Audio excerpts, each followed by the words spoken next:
بسم الله الحمد لله الذي هدانا لهذا وما كنا لنهتدي لولا أن هدانا الله والصلاة والسلام على أشرف الأنبياء والمرسلين نبينا محمد وعلى آله وأصحابه أجمعين وبعد.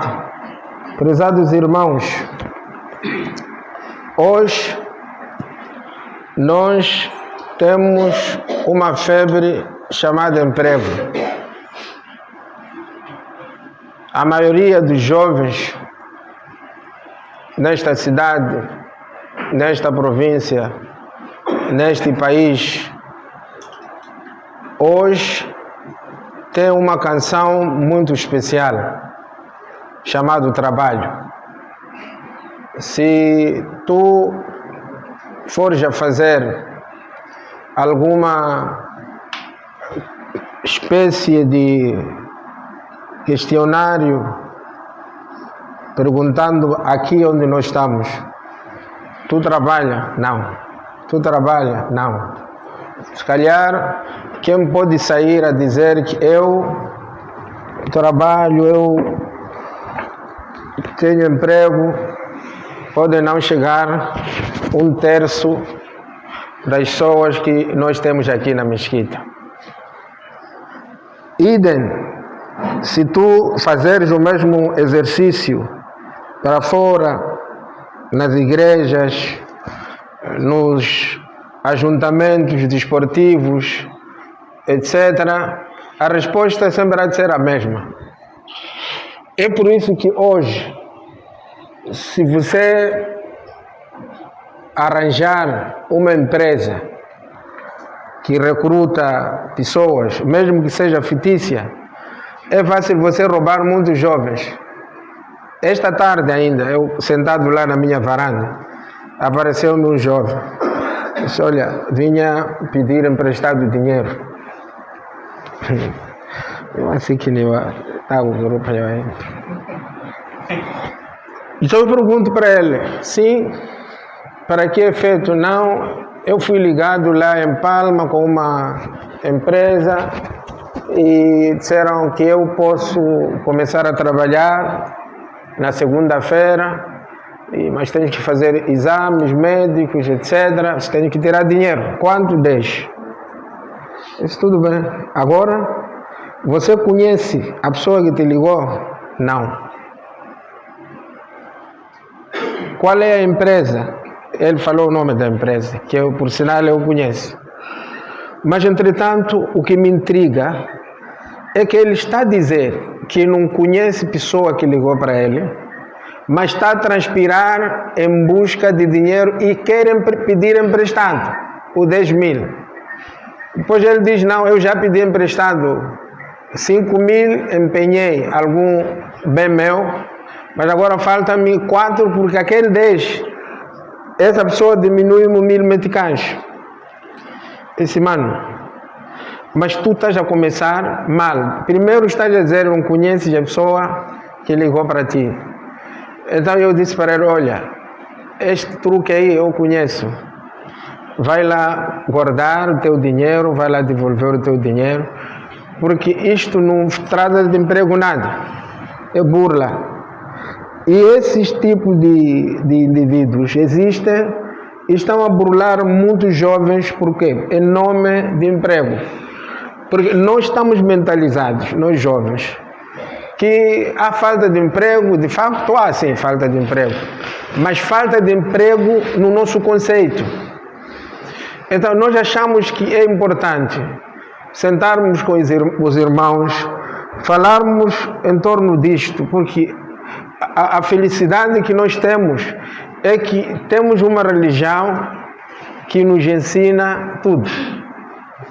Você quer tratar de assunto de trabalho, quer tratar assunto de adoração, quer tratar assunto de desporto, quer tratar assunto até de divertimento, quer tratar assunto de ginástica, concursos, sei lá disso, daquilo, tudo. A nossa religião ensina. E esta é que é a riqueza que nós temos, que precisamos de buscar esses ensinamentos de Islã para enriquecer as nossas mentes.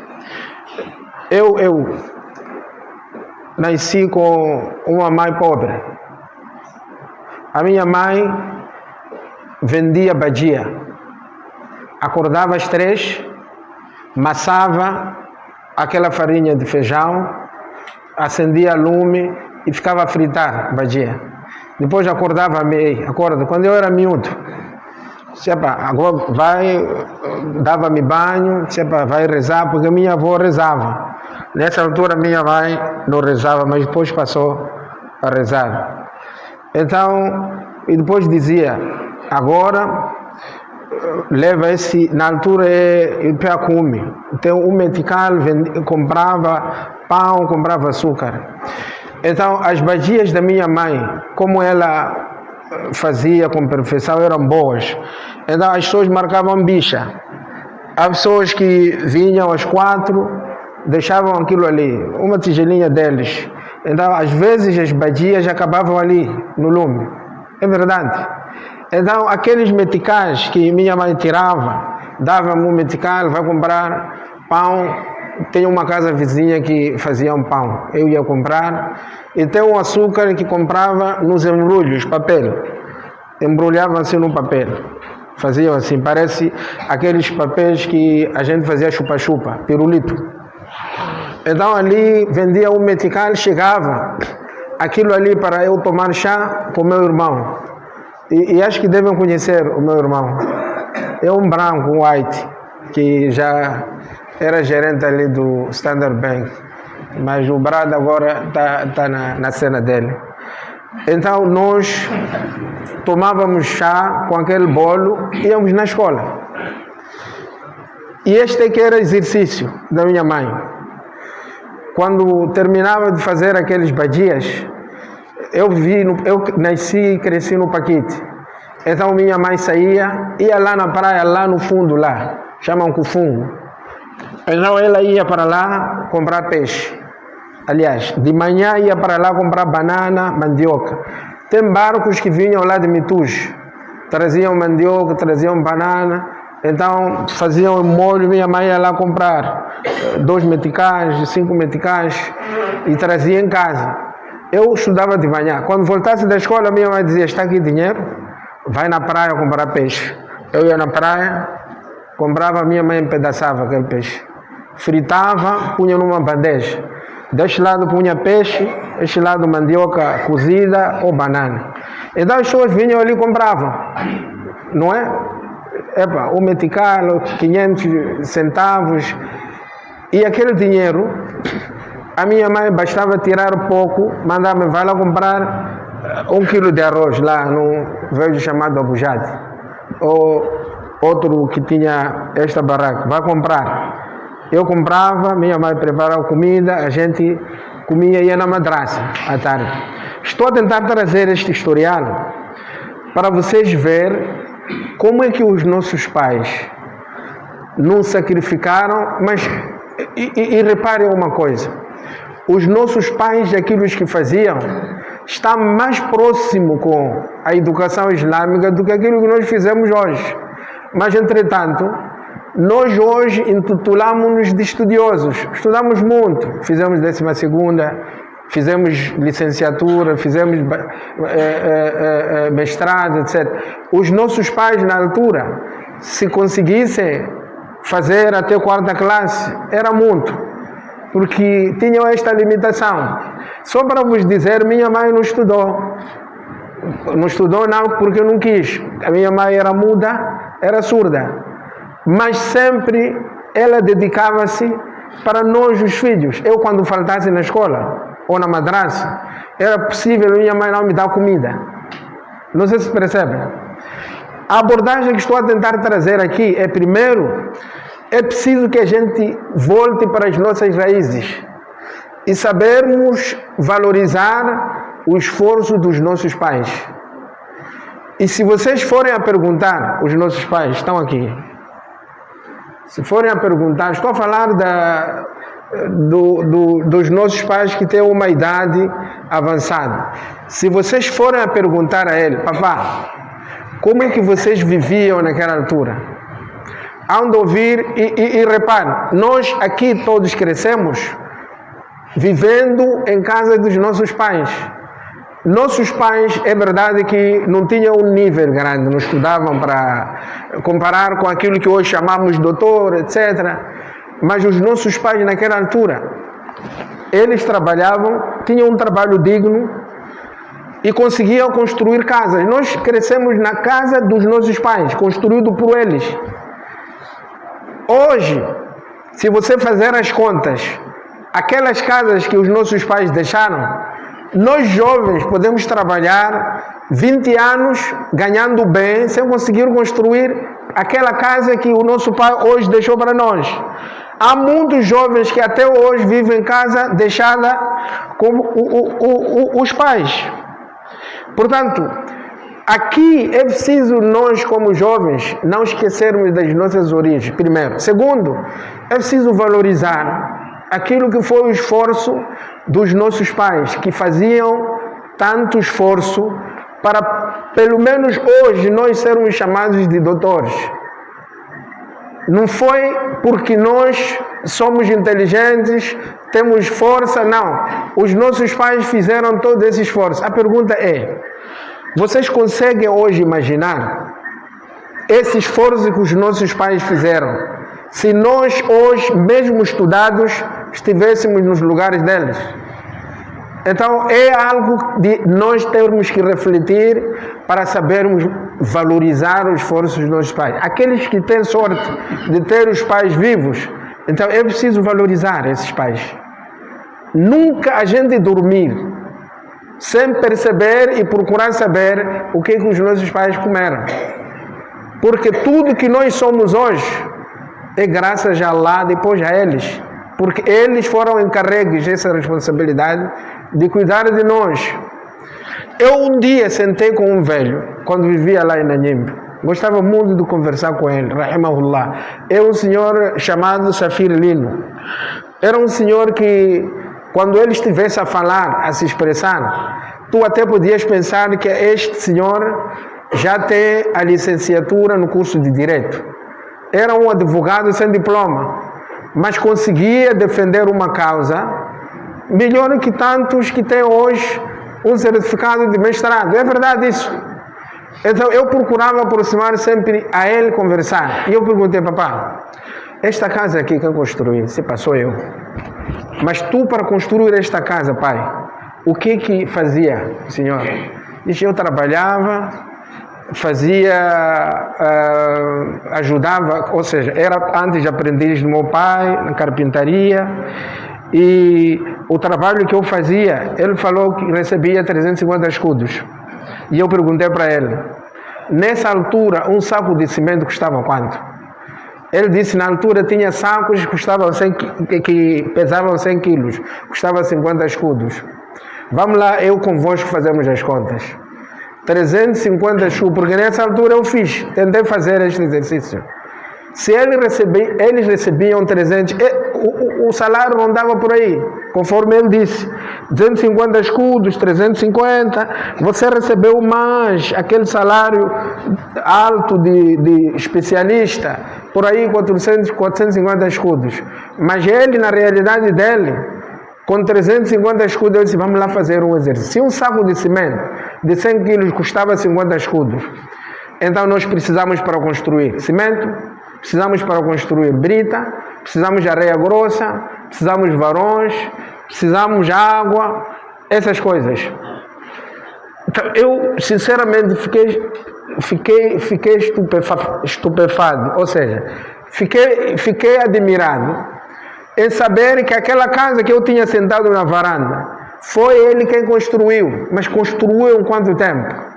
E repare que naquela altura, não haviam essas coisas que nós inventamos, de boladas, você recebe salário, mas nunca se abasta com aquilo que tu recebes.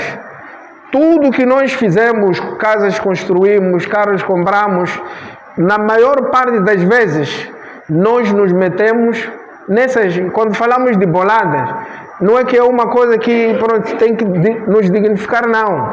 é muitas das vezes coisas que nós usamos por vias ilícitas, ou seja, aparece alguém porque você é um chefito, porque você é um próximo do chefe, acha que vou ajudar, mas tem que me dar alguma recompensa, o que não é legal, mesmo nas normas do Estado. Portanto, nós, se tivéssemos que seguir o espírito dos nossos pais, seguir tudo halal, significa que poderíamos aqui viver 30 anos sem construir uma casa. Se hoje, com tanto dinheiro que nós recebemos, 30 mil, 40, 50, para você construir é um problema sério. Portanto, o velho dizendo isto, eu fiz as contas, eu vi não é verdade que eles conseguiam construir com base naquilo que eles ganhavam. Se ter 350 escudos com essas despesas, você tem que comprar comida. E naquela altura, para eles o luxo era uma bicicleta. O outro luxo ainda era um rádio. Eu estou a apanhar esta com o velho. Hoje, para nós, bicicleta não é transporte. É vergonha você hoje ver um jovem andar de bicicleta, que é carro. Mas, entretanto, o que ele ganha, aliás, nem ganha, porque ele nem esforço quer fazer. Mas, de repente, ele quer ter um carro. De repente, ele quer ter uma casa, sei lá. Então, esta diferença, se nós tentarmos pôr numa comparação entre nós e os nossos pais, já vamos ver que, de facto, nós estamos muito desfasados. E somos infelizes porque nós pautamos por uma vida pouco leal. Tanto nós vamos partir deste princípio, que a nossa religião nos dá um caminho muito fácil para nós adquirirmos o nosso sustento, nós termos um trabalho. Mas, entretanto, nós estamos a nos deixar levar com a globalização, porque, sabem, nós fomos colonizados durante 500 anos, sabem, né? Nós estudamos isso na escola. Fomos colonizados, este país foi colonizado durante 500 anos. E depois aconteceu o que aconteceu, formaram-se aqueles 3 movimentos, houve uma união do Mondlane, com aquela malta ali de Urias Simango, acharam que tinham que unir, criaram um partido, que vamos lá, lutaram para libertar o país. Foram uma guerra que vocês sabem quais são os anos que esta guerra levou. Foi 10, depois apareceu a outra de 16 anos, etc. Portanto, aquela colonização aparentemente acabou, para quem diz. Mas quando tu te perguntas, aquele mesmo que estava a lutar com o Partido Libertador, saiu depois de 74, assinou o acordo de Lusaka, em 75 houve a independência, tudo bem, aqueles vazaram para Portugal, ficou quem ficou. Mas é verdade que eles vazaram mesmo com corpo e ideologia? Se formos bem a aprofundar, havemos de ver que não, pode ter ido o corpo, mas a mentalidade colonizadora ficou aqui. E nós estamos a sofrer essas consequências, e hoje as consequências são mais desastrosas ainda. Por quê? Porque a nossa mentalidade ficou colada com estilo colonizador, que nós hoje viramos mais preguiçosos que nunca. Eu dizia sobre os nossos pais, e dei exemplo da minha mãe. Hoje, se vocês procurarem um jovem, ou uma jovem, que acorda às 3, massa farinha, frita badias, são poucos, e são poucas. Porque a mentalidade de hoje já virou, nós viramos mais matéria, queremos mais ter sem fazer nenhum esforço, seguindo sempre no estilo ocidental, naquilo que somos incutidos lá de fora. Tipo, não, agora a civilização é esta, agora estamos na era de capitalismo, que antes era o socialismo, e depois entrou esta coisa de capitalismo, esta economia de mercado, blá blá, e acabou nos transformando todos nos tolos. que para nós pensarmos, temos que ser incutidos o pensamento. As pessoas têm que ditar as regras, até a maneira como devemos pensar. Então, esta coisa de nós pensarmos que a nossa religião vem e ela é que tem que se adequar ao momento, nós é que saímos a perder. Porque se formos a pegar aquilo que são os conhecimentos do nosso dino, havemos de ver que não é verdade que algo tem que vir e o dino se adequar a ele, não. A nossa religião é aquela que tudo que vem tem que se encaixar nele e não ao contrário. E digo isto por quê? Porque vamos lá agora analisar aquilo que é o nosso próprio, a nossa própria educação. O nosso dino, vocês sabem, que foi encarregue um homem para fazer chegar a nós, nos ensinar. Isto é código de vida. Código de vida significa, a nossa religião nos ensina, a partir do momento que nós acordamos, primeiro como devemos dormir. Sabem disso? E a ciência só vem comprovar isto. O profeta Muhammad sallallahu alaihi wasallam nos ensinava que quando quisermos dormir, temos que dormir pelo lado direito. Hoje a ciência vem comprovar que se tu dormes do lado esquerdo, estás a fustigar o coração, que é deste lado. E ainda vem comprovar que se tu dormes de barriga, é algo que cria muito esforço sobre a tua respiração. Se tu dormes virado para cima, por isso que nós que roncamos mais quando o nosso rosto está virado para cima. Eu ronco muito. Então, tu quando dormes deste lado, vai se comprovar com aquilo que era ensinamento do profeta. É mais uma prova que os ensinamentos que o profeta Muhammad sallallahu alaihi wasallam nos deixou, só eles poderão nos fazer triunfar. E um dos ensinamentos que o profeta Muhammad sallallahu deixou, no que diz respeito ao trabalho, se tivéssemos que buscar e dizer, não, eu só vou pegar isto, eu não sei se hoje teríamos um jovem muçulmano a queixar-se de emprego. Porque o profeta Muhammad sallallahu alaihi wasallam, conforme o Corão diz, ele é khairul bariya, Muhammadur Rasulullah, walladina amanu ashidda'u ala al-kuffari ruhama'u bainahum.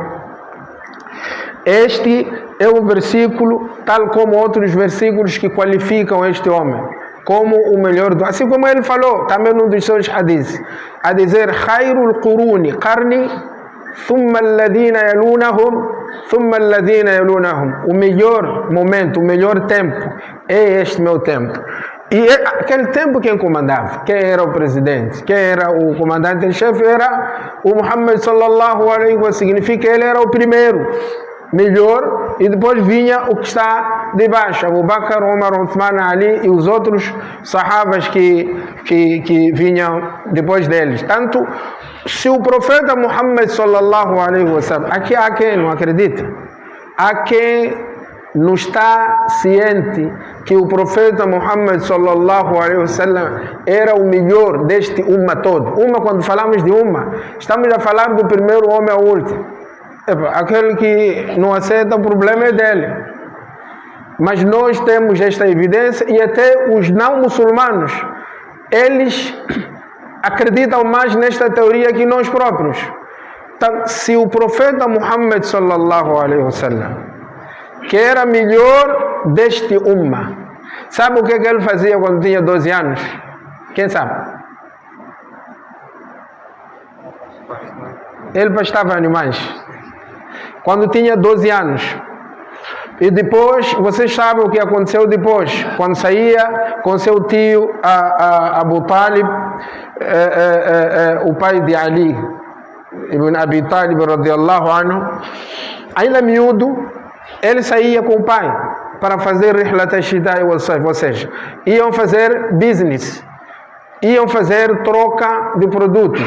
Levavam para aqui, por exemplo, estamos em Pemba e vamos para Mikufi, quando aquela salina produzia muito, levávamos sal, íamos para Namuno, trocávamos o sal com aquela produção de lá, sal, milho, gergelim, etc. e levávamos esses sacos todos para Mbanguia. Em Mbanguia tem uma zona lá que vende num balde, não é? Não sei se hoje não aumentaram. Antes, quando eu vendia amendoim, comprava por 1.000, sim. Eu tinha minha barraca e vendia aquele amendoim em copito, sim. Apanhava com um taco. Yeah. Então, o profeta Muhammad sallallahu alaihi wasallam, que era melhor deste umma, ele fez este exercício, ainda miúdo. Saía com o tio e depois, quando já tinha os seus 20, 22, 25, antes de casar Khadija, ele começou a trabalhar para a Khadija, na troca comercial. A Khadija era rica, mas entretanto, o profeta Muhammad sallallahu alaihi wasallam, na altura não era profeta ainda, mas ele havia sinais e indícios, porque numa dessas viagens que ele fazia para essas trocas comerciais, ele encontrou-se com um judeu. O judeu viu o sinal dele, chamou o tio, neste caso o pai de Ali, radiallahu anhu. Olha, senhor, procurou saber, aquele miúdo que está sentado ali no canto, está com quem? Disseram não, está com a Abu Talib. Disseram não, chame a ele. Aquele miúdo, cuidado, é melhor devolver. Porque lá onde vai, se os judeus lhe verem, eles têm um sinal do último profeta. E eu já consegui detectar esse sinal, vão lhe matar. Então é melhor teres cuidado com este miúdo. Ele encarregou o Bilal e mais um outro sahaba para acompanhar lá de volta. Acompanharam para Meca. Mas entretanto o profeta tinha saído para fazer aquele trabalho de business, de comércio, ser comerciante, ainda com idade tenra.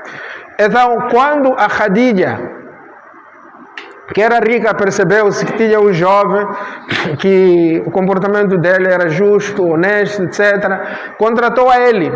Significa que o profeta Muhammad sallallahu alaihi wasallam era empregado da Khadija, levava dinheiro da Khadija, levava produtos da Khadija, ia para Lixinga, comprava cebola, comprava feijão, comprava alho, trazia em Pemba, enquanto lá compra um saco por 500, vinha em Pemba, por causa de custo de transporte e tal, vendia 2,5, depois tirava dinheiro, se calhar há algo que em Lixinga não tem e Pemba tem demais, não é? Então eu comprava aquilo que não tem lá em Lixinga, e isto é sempre assim. Tu hoje, se sais daqui de Pemba, vai por exemplo para Palma, tu podes levar aquilo que não tem em Palma, como esses produtos da primeira necessidade, o Royal, lá pode estar a custar 2.000, 2.300, enquanto aqui é 1.600, às vezes chega até a ser 2.500. Então tu levas o Royal, 50 sacos, vais para lá. Se chegas lá, tens terras coloridas. Lá está 1.000, você leva para aqui, vende 2, leva para Maputo, vende 3. Então ele fazia isto, troca comercial, aqui compra isto, ali vai vender, e assim sucessivamente os lucros vão crescendo. Aqui sai lucro, chega lá também sai algum lucro, etc.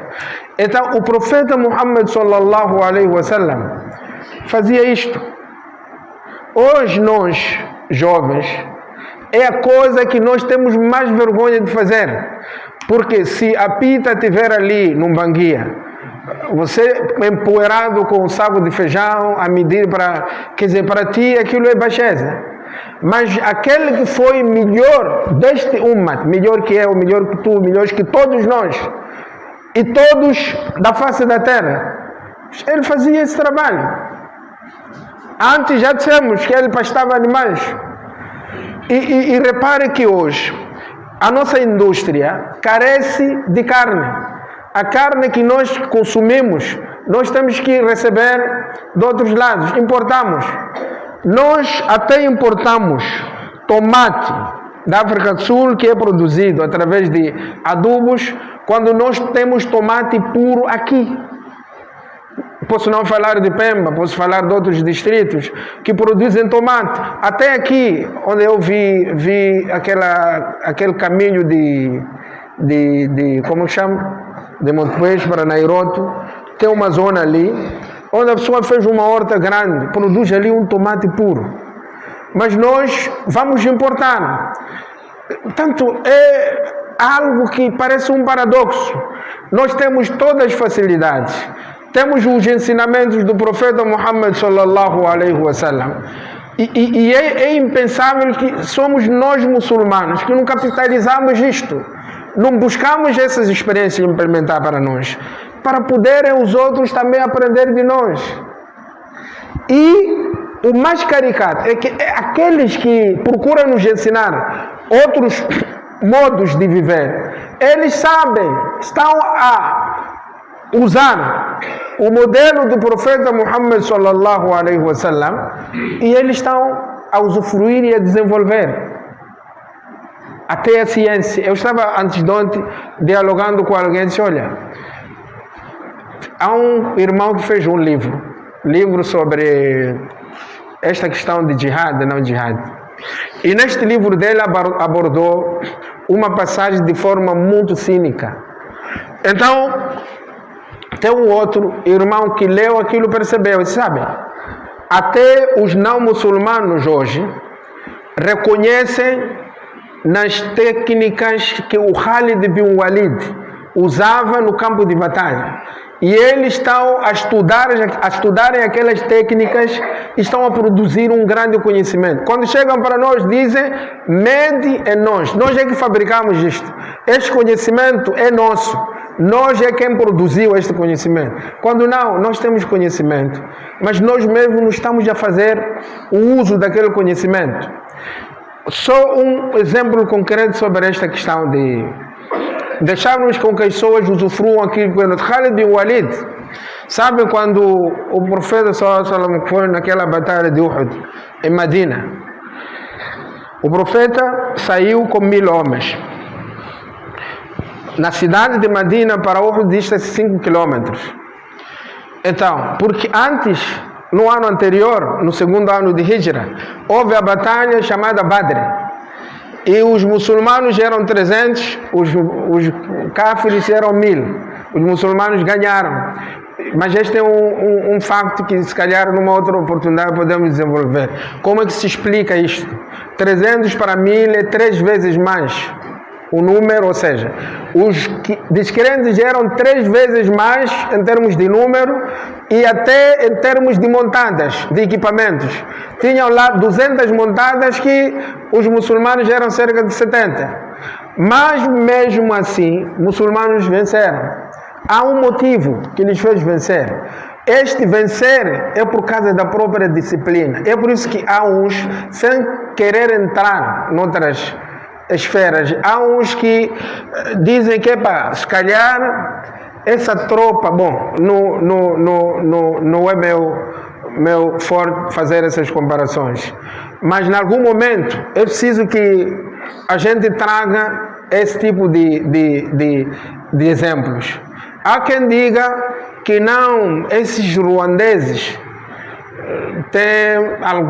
têm tido algum sucesso, entre aspas, por causa da disciplina. E vocês devem ter acompanhado aquela manifestação que aconteceu em Mocimbo, que as pessoas diziam, não queremos essa tropa daqui, queremos ruandeses. Então a pergunta surgia aí, mas por que a população quer ruandeses?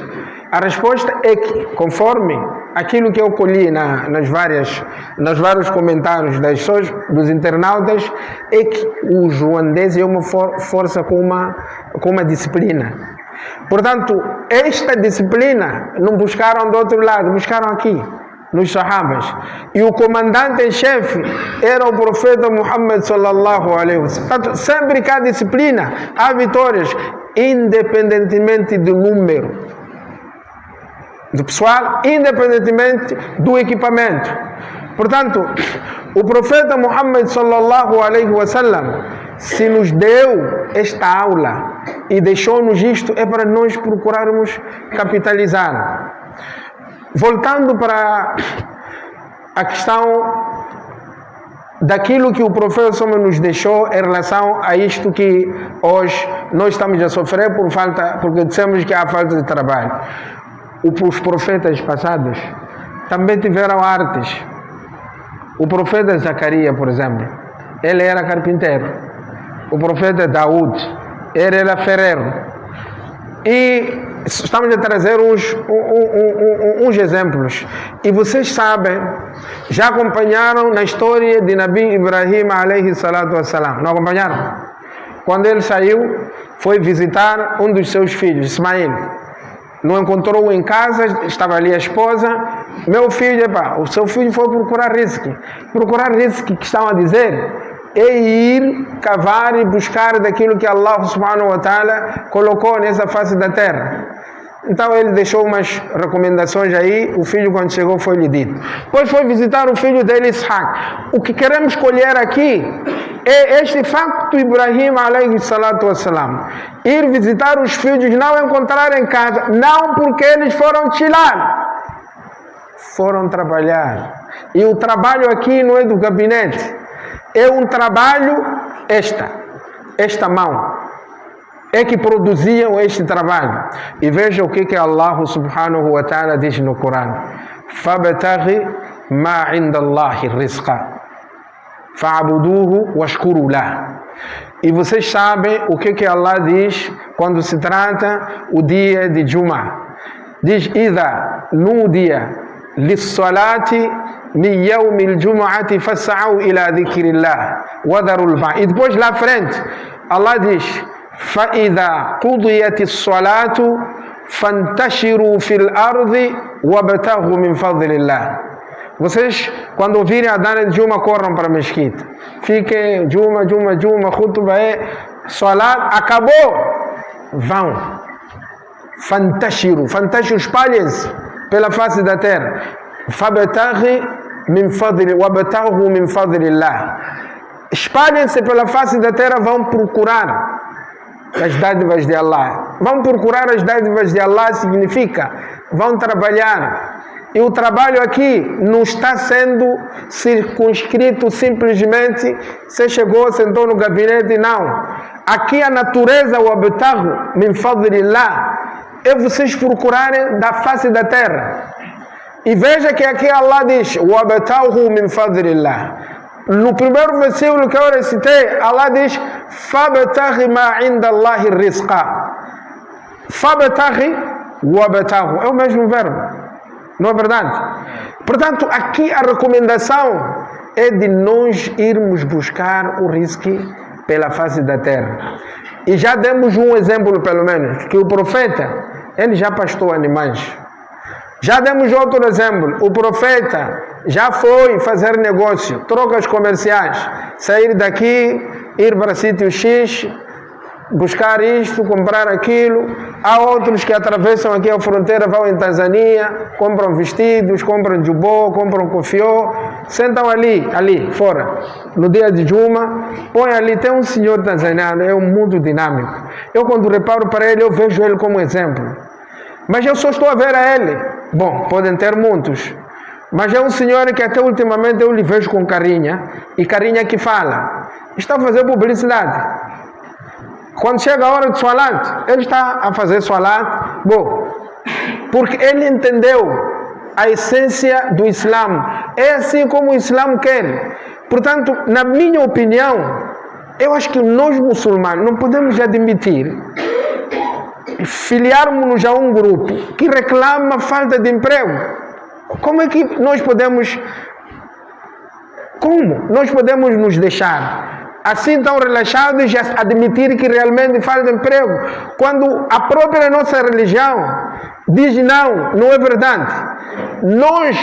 A nossa mentalidade é que lhe falta emprego. Mas emprego existe porque o profeta Muhammad sallallahu alaihi wasallam nos ensinou, e ele ensinou-nos a partir do nosso coração. Veja o que Allah diz no Surat Ar-Rahman: wal arda wada'aha lil anam fiha فاكهة والنخل ذات الأكمام والحب ذو العصف والريحان. Allah diz assim: esta terra, nós tendemos, e veja como Allah é tão generoso para conosco. Imagine se Allah tivesse feito esta terra em forma montanhosa. Se ele aplainou a terra, estendeu assim, sabe para o quê? Para facilitar a nós.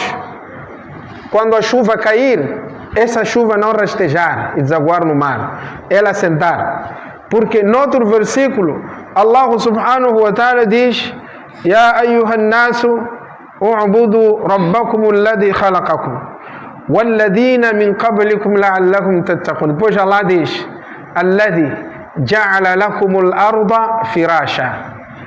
Aqui, neste versículo do Surah Ar-Rahman, Allah diz: Wal arda wada'aha lil anam. Nós estendemos a terra. Anam, esta palavra anam é derivada de naum. Naum é sono, é dormir. E a pessoa não dorme parada. Normalmente a pessoa dorme assim, como todos dissemos. Portanto, Allah diz que nós fizemos dormir a terra. Neste primeiro versículo. Este segundo que estou a recitar, Allah diz: Alladhi ja'ala lakum al-arda bisata. Bisat, sabem o que significa? Em árabe é esteira. E a esteira normalmente nós usamos para o quê? Para estender, sentar, dormir, fazer salat. Outros fazem musalla na esteira. Então Allah diz: nós fizemos esta terra esteira, ou seja, estendemos. Wassama'a bina'a. Levamos já o céu, elevamos. Wa anzala minas sama'i ma. Por quê? Porque nós queríamos fazer com que aquelas águas lá, a gente produz águas lá no céu e fizemos cair. É por isso que elevamos o céu. O Dubai hoje, Qatar hoje, por causa do clima das monções, lá é deserto, não chove, pode passar 1, 2, 3 anos sem chover. Eles perceberam o Corão, o que Allah diz: elevamos o céu, mas do céu nós produzimos lá a chuva. Há quem diga: não, o Dubai, os Emirados Árabes Unidos hoje está a enfrentar com o poder de Allah, ou seja, está a desafiar o poder de Allah. Não, não estão a desafiar. Eles entenderam o Corão e quiseram tirar o proveito desta ciência do Corão. Afinal, essa chuva produz-se. Não é problema nenhum que nós produzamos, porque Allah nos deu esse poder. Até Allah disse no Surah Ar-Rahman: Ya ma'ashar al-jinn wal-ins in istata'tum an tanfudu min aqtari as-samawati wal-ardi fanfudu. Allah nos deu esta liberdade.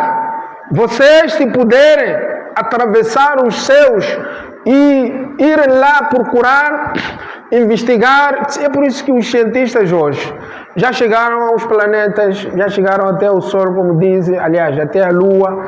Tudo isso por quê? Porque eles leram, é verdade, eles leem o Corão e aprofundaram, e são eles que estão a procurar tirar proveito aquilo que nós temos como ciência. E eles estão a desenvolver várias coisas, e nós muçulmanos, mas é verdade que há muitos muçulmanos que fizeram um grande esforço, por isso que mesmo na ciência há evidências que houveram muitos cientistas muçulmanos, não é? Al-Khwarizmi, tem muitos cientistas, por exemplo, que são matemáticos, são físicos, são químicos, etc. Até o que fez o mapa do mundo é intitulado como muçulmano. Portanto, há realmente muitos muçulmanos cientistas que fizeram esse esforço. Mas aqui Allah subhanahu wa ta'ala, voltando para o primeiro versículo do Surah Ar-Rahman, diz que nós aplanamos a terra. Mas nesta terra, fiha fakihatu wa nakhlu datul akmam. Existem várias frutas nessa terra. Existem várias tamareiras. As tamareiras também têm espécies. Se vocês forem uma vez em Medina ou em Meca, até posso dizer de forma fácil em Medina, não esqueçam de pedir para irem visitar a fábrica de tâmaras. Há onde ver uma coisa que se chama tâmara só, mas tem várias espécies. Tem rutab, tem até ajwa, que cura todas as doenças. Portanto, tudo que está ali chama-se tâmara. Mas tanto o sabor, como o estilo, como a cor, como a espécie, é tudo diferente. Mas tudo é tâmara. Portanto, Allah subhanahu wa ta'ala, neste versículo, está a dizer: nós colocamos aqui na face da terra as tamareiras. Colocamos nesta face da terra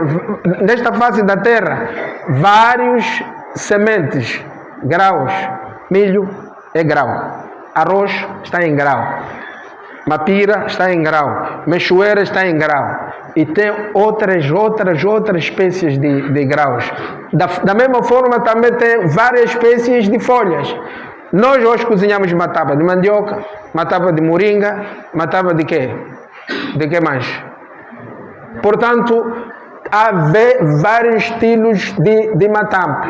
Allah colocou nesta face da terra, mas atenção, Allah poderia ter dito, por exemplo, para nós, que eu coloquei muito milho nas matas de Shuri, eu coloquei muito algodão neste troço para Montepuez, eu coloquei muito arroz em Miese, eu coloquei muita mandioca, e mandioca boa em Palma. Allah não disse isso, sabem por quê?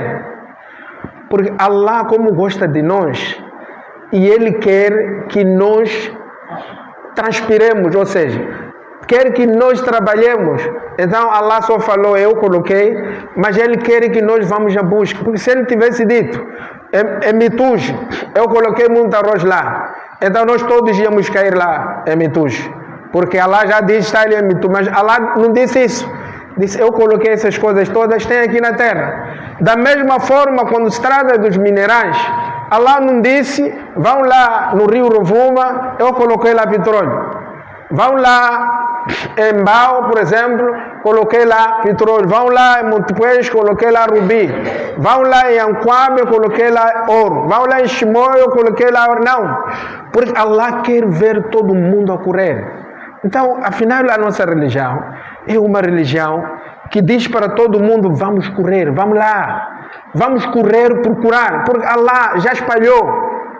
O alimento espalhou, a riqueza espalhou, os mineiros espalhou. Então, vamos lá, nós temos que nos movimentar, ir procurar. Esta é que é a missão, e tinha mesmo que ser missão diária de todo muçulmano, principalmente nós jovens, porque o profeta Muhammad sallallahu alaihi wasallam, aqui ninguém não gosta de ser melhor, todos nós. Mas aqui, vamos lá ver, se nós realmente corremos atrás daquilo que o profeta Muhammad disse, que é melhor. O profeta Muhammad sallallahu alaihi wasallam diz, Al-mu'minu al-qawiyyu khayrun wa ahabbu ila Allah min al-mu'min al-da'if. O crente forte é, outras palavras, dissemos aquilo que os nossos pais, na nossa língua, dizem, Okomala. Um homem, Okomala, é melhor que o homem Oloa. E isto também enquadra-se para as mulheres. Nós todos lutamos para ter mulheres Okomala, não é verdade? Mulher que acorda cedo, aquece a água, acorda o marido, acabou de fazer solado, está a varrer, depois acorda os filhos, está a lavar os pratos, está a preparar mata-bicho, quer dizer, ela está a trabalhar desde as 4 ou 3 que acordou, até que não entrou o sol, ela também está partida. Então, normalmente nós desejamos, e do outro lado também, elas querem o homem Okomala. Eles são ensinamento, sim, Okomala, sim. Okomala fora, Okomala dentro. Então, o Islã aqui está a nos trazer todos esses ensinamentos para podermos acordar. Ei, Johnny, vamos lá jogar, vamos jimar. Então, todos nós somos chamados o jimar. Não estarmos toda hora com papéis, eu estou a ir ali, não há emprego, mano. E nós era preciso irmos consoante o momento. Esta altura aqui, você está toda hora, vou ali, está lançamento de... Não vamos pensar assim. Vamos pensar diferente para ajudarmos a nós mesmos e ajudarmos também este país, ensinarmos os jovens que, olha, trabalho não é só esperarmos irmos meter os documentos porque tem vaga e você quer... Primeiro tem que tirar dinheiro, depois nós mesmos é que reclamamos, e nós preferimos tirar 50 mil, 100 mil, que não é nosso, empenhar o nosso bem para ir comprar uma vaga. E é isso que está a acontecer. E infelizmente, somos nós muçulmanos que estamos a alimentar. Por que que tu tens que tirar 50 para comprar uma vaga para depois receber 15 mil? Se é para empenhar alguma coisa, por que tu não vais empenhar, levar os 50 ir fazer o negócio que o profeta Muhammad nos ensinou que ele fazia, não é? E os negócios são vários. Há negócios a partir dos mais simples para os mais complexos. Vamos começar por mais simples. Não é agora que você vai levar 50 mil e ir em Tanzânia. Não.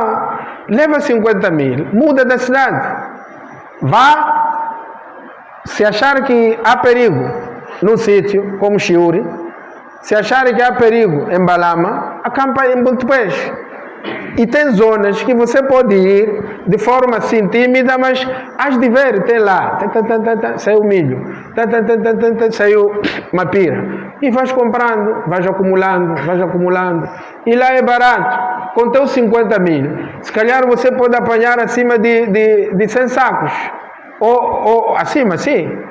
E tu arranjas um carro, metes lá o teu produto e trazes aqui. Há momentos que tu nem precisas descer do carro.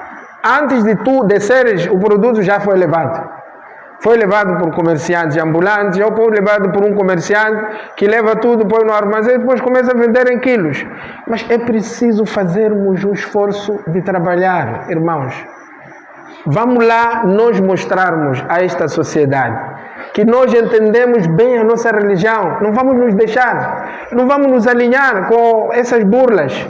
Vamos lá seguir o caminho do nosso profeta Muhammad sallallahu alaihi wasallam. Sabem, eu vivi no Maputo no ano 98, 99. E eu tinha muitos amigos daqui, de Pemba, que eu, para encontrar eles, tinha que ir no Mercado Estrela. É uma coisa impressionante que eu vi, mas eu sempre me perguntava, mashallah, o Corão, Allah, sadaqallahu al-azim, quando Allah diz, فَبْتَغْ مَا عِنْدَ اللَّهِ الرِّزْقَ, vá à procura do rizqui, é porque Allah vai lhe dar. Esses meus conterrâneos, ali no Mercado Estrela, sabe o que é que faziam? Não tinha banca, não tinha barraca, não tinha nada, mas saía todos os dias de casa, 6, voltava às 6 da tarde. E o que é que fazia? Tu vais no mercado, ele sabe, eu danado. Você quer um telefone, ou quer bateria, ou quer auriculares. Ele é que te capulava, ou seja, ele vinha ao teu encontro. O que é que tu queres? Não, eu quero, por exemplo, quero carregador. Ah, queres carregador? Tá bom. O preço normal do carregador original é por aí 800, 500, não é verdade? Então ele dizia, tá bom, deixa lá, eu vou te arranjar carregador. O preço do carregador é 500. Dá lá o 500. Ele não te burlava, não te roubava. Ele leva o 500 e o gajo mergulha. Porque tem bancas que ele vai para lá, sócio, o carregador, está 500. Mas, olha lá, sou dobrada, eu tenho 450. Quando há fluxo de produtos, também o preço é regulado. Eu, por exemplo, comprei, sei que o meu lucro é 100. Se eu apanhar 50, alhamdulillah. Então, ele entrega o 500, volta com troco de 50. Os 50 podem ter a certeza que é muito. E é só isto que ele faz ali, no mercado. Chega outro, ele vai atrás. O que tu queres? Eu quero o telefone iPhone 16. iPhone 16, quanto é que tens? A pessoa vai ali, sabe o preço, conhece as balizas. O iPhone 16, se calhar, pode apanhar por 50, por 40. Então, eles, tudo bem. Quanto é que tu tens? Ah, não, eu tenho aqui 45 paus, está nice, não tem problema. Aguarda, o gajo mergulha. Onde vai, você não sabe. Mas há de ver ele a vir com telefone. 3 telefones, 4, está aqui. iPhone 16. Ah, não, quanto é que é? Não, dá lá 45. Ah, não, mas lá ele foi e disse, faz-me lá por 40 este. Lá, se ele diz 45, você reclama, chora. Ele pode ir até 41. 1000 paus é muito. Mas ele, no final do dia, se ele fazer as contas, 50 aqui, 100 ali, 200 ali, 1000 ali, ele volta para casa com o salário do nosso irmão empregado doméstico, sabe, né? E falando no empregado doméstico, só para terminar, porque a hora já se foi, nós estávamos a falar a tentar sensibilizar os irmãos para mudarmos de paradigma. esta mentalidade de que não, porque emprego só tens que ir no governo, na ONG, não, emprego nós mesmos podemos produzir. E há muitos nossos irmãos aqui na praça que começaram assim. Eu conheço um irmão, não quero mencionar o nome, mas no ano de 2006, eu quando voltei na Madina, estudava na UCEM, estava a fazer outra licenciatura. Pedi, este meu irmão branco, bro, tinha lá um carro, eu vou fazer táxi, deixar tem como eu não tinha emprego, mas eu podia fazer o meu próprio emprego. Daí o meu irmão ajudou-me, mas tem um que ajudou-me mais, que é o falecido Hassan Zé Rahimahullah. Ele tinha 2 carros na altura. Então ele disse, tá bom, dê-me uma parte, levas o carro e o resto vais pagando pouco a pouco. Depois acabou me chunando, fica lá. Como estás a trabalhar, vai te ajudar. Eu agradeci e agradeço até hoje, digo a Allah lhe guardar bem ali onde está no Cabre. Então, eu fazia táxi. Eu ia na faculdade de manhã, saía às 10 e ia ali na praça. A minha praça, o meu colega está onde? Big Zito. Basou? Então, aquele que me ensinou a fazer táxi. Primeiro, ele me levava no carro dele e aprendi. Depois, o meu irmão, quando comprou aquele carro, eu fazia. Tem um jovem que vinha ali na praça. E esse jovem vinha só para perguntar. Sabe que este carro aqui entra a rótula X. Dizia, como a tua rótula está bem. E ele tinha essas peças na casa dele, no quarto. Eu não quero falar o nome, mas eu acho que não faz mal. Esse jovem é um jovem humilde, muito baixinho, muito inteligente. Acho que vocês têm visto, em frente da porta da África Muslim, tem uma barraca ali de peças. É um jovem que faz solado, mashallah. Então, aquele jovem que tem aquela loja ali, se vocês forem a perguntar hoje, hão de ver que na nossa expressão atual ele é rico. Mas eu vou vos dizer como ele começou. Começou com o ensinamento de Islam.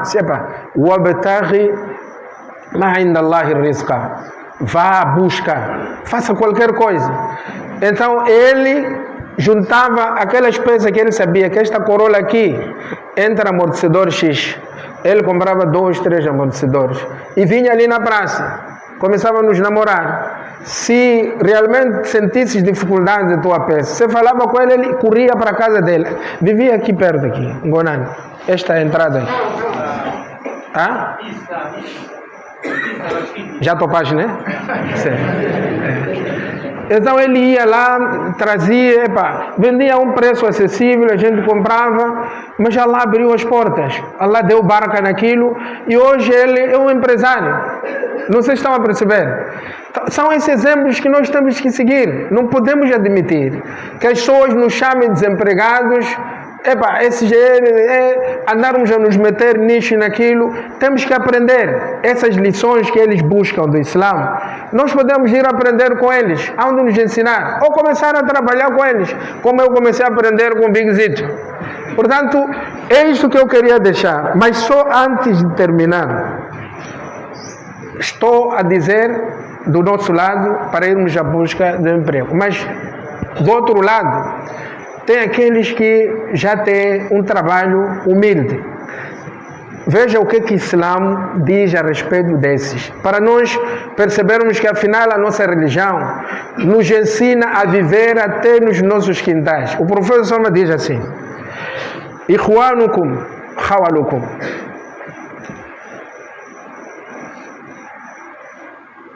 Os vossos empregados são vossos irmãos.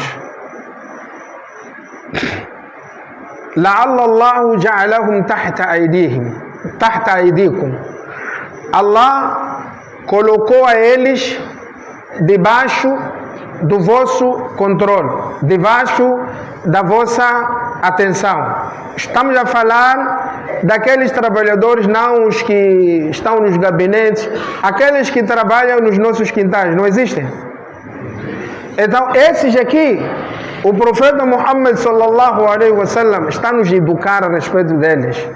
Diz, esses vossos empregados do Quintais, se eles vieram para ali, é porque eles perceberam que o Islã diz para eles, vão lá busca. Não interessa quanto você possa ganhar, mas tem que procurar um trabalho digno. Então, esses irmãos que estão à procura de trabalho digno, se está a trabalhar no seu quintal, está a trabalhar na tua loja, está a trabalhar na tua machamba, seja onde lá for, saiba que ele é teu irmão. E sendo teu irmão, Allah colocou debaixo da tua responsabilidade, debaixo da tua atenção. وَمَنْ كَانَ أَخُوهُ عَلَى تَحْتِ يَدِهِ فَلْيُطْعِمُهُ مِمَّا يَأْكُلُ. Aquele que Allah colocou um irmão debaixo da responsabilidade dele, ou seja, teu trabalhador, seja de que área for, é preciso saber que Allah colocou ele debaixo do teu irmão, debaixo da tua responsabilidade. Ao mesmo tempo, Allah diz que é teu irmão. Aquilo que você come, tem que dar a ele de comer também. Você não coma arroz com bife, dar a ele chima com malhação. É que o Islã está aqui a nos ensinar e a nos atencionar. وَلْيَلْبِسُهُ مِمَّا يَلْبَسُ. E aquilo que tu vestes, tem que dar ao teu irmão também de vestir. Não espere a tua calça até se rasgar ali, para depois tu dares a ele. Veste uma boa jeans, então contribua para ele também com boa jeans. وَلَا تُكَلِّفُوهُمْ مِمَّا يَغْلِبُهُمْ. Não pode deixar o teu irmão, ou seja, tu não podes sobrecarregar a ele com aquilo que ele não aguenta, só porque é empregado. Epa, João, vai cartar água. João, vem lavar roupa. João, não pode sobrecarregar a ele com aquilo que ele não aguenta. Se tu fores se fores a sobrecarregar a ele, fa'ainuhum, é preciso ajudar a ele. Tanto uma pessoa quando é patrão, não significa que ele não pode pegar a bacia da água quando ela é pesada e tens que deixar o empregado sozinho. Não. Se esta bacia pesa mais que você não ia conseguir carregar sozinho, não deixa que ele carregue até a barriga dele estar aquilo ali. Ei, não faça isso, né? Portanto, esta é uma educação que em algum momento o Islã também está a nos dar, caso nós estejamos no outro lado de patrão. Mas não podemos ir mais porque todos estamos à espera de fazer salat. Wa akhiru da'wana alhamdulillahi rabbil alamin.